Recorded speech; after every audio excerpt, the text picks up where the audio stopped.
I'm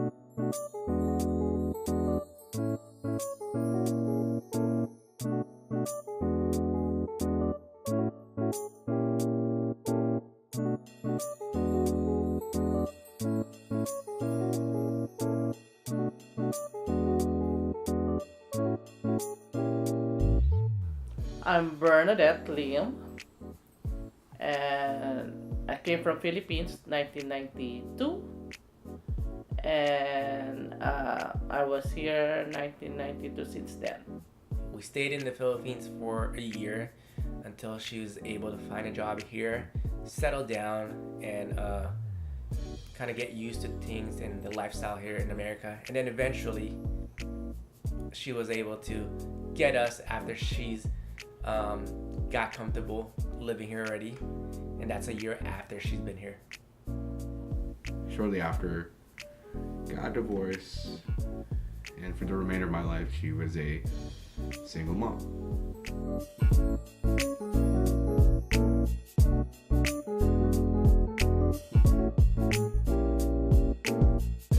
In my opinion, her biggest obstacle was trying to be financially stable on her own. Being a single mom means like you're not getting child support from anyone else. Or well, in our case, we didn't get child support, so financially it was difficult.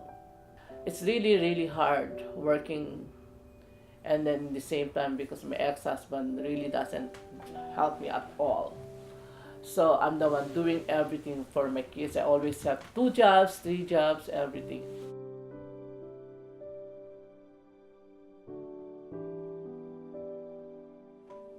I divorced my ex-husband.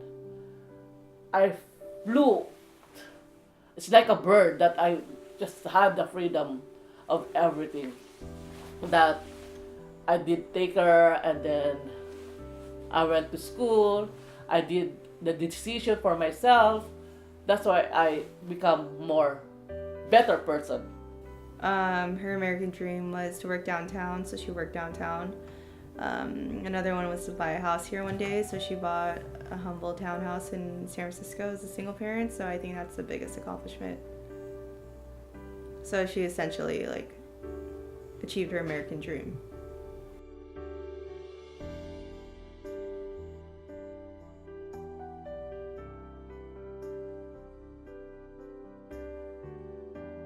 Since she wasn't really an emotional mom, which I think fits her best because she needed to be strong and not be too emotional in order for her to move on from different obstacles. So that's what I learned from her, to not get emotional on things. Always try to think first before you let your emotion dictate you. It's okay to be emotional, but when you know your emotion is getting you down, sometimes you gotta use your brain a little bit more. So that's what I learned from her. Like I said, maybe when I was a kid, I thought she could have been a little bit more. She could have needed a little bit more emotion, but Ashley, yeah, those emotion less from her actually helped her a lot more. So that's what I learned from her. Don't use your emotion too much.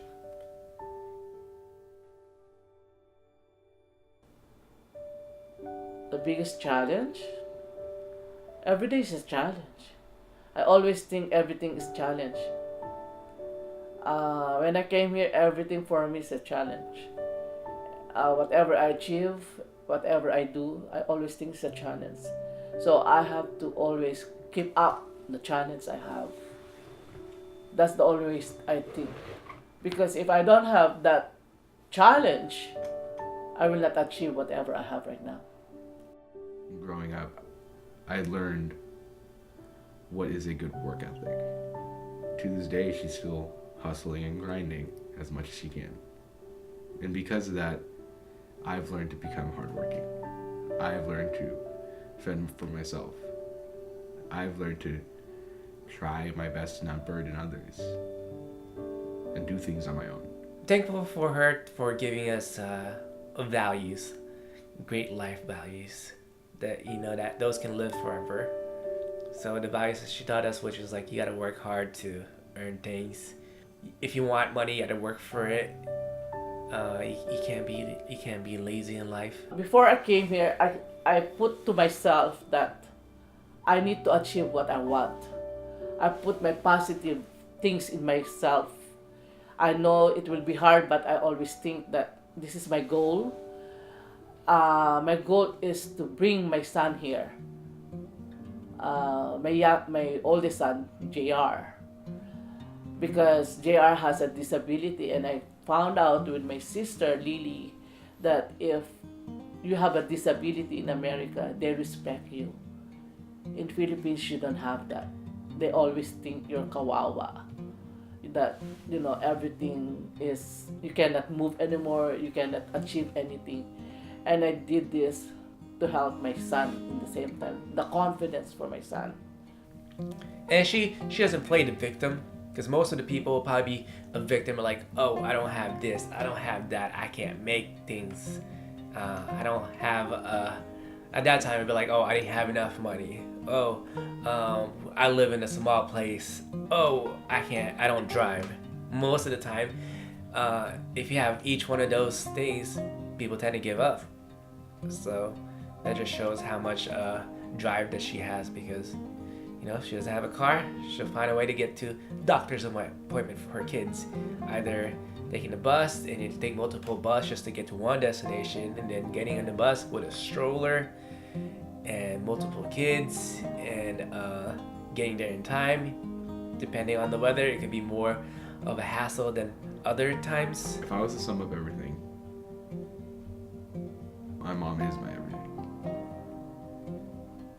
She's helped me become the man I am today. I would not be anywhere if it wasn't for her. For her grace and for her love. I could elaborate in like 10,000 terms, but she's just a blessing. And I'm thankful to have her. And I think we should always be grateful to have her. But she's a blessing.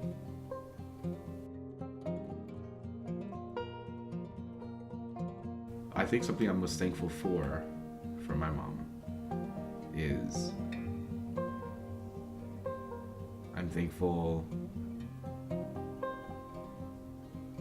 that she never gave up on me. Everything I do is for all my kids. I will give everything for my kids. That's why I need to achieve whatever I want. I'm not thinking of the past. I'm always thinking of the future. Because I cannot do anything with the past. I could only think of the future.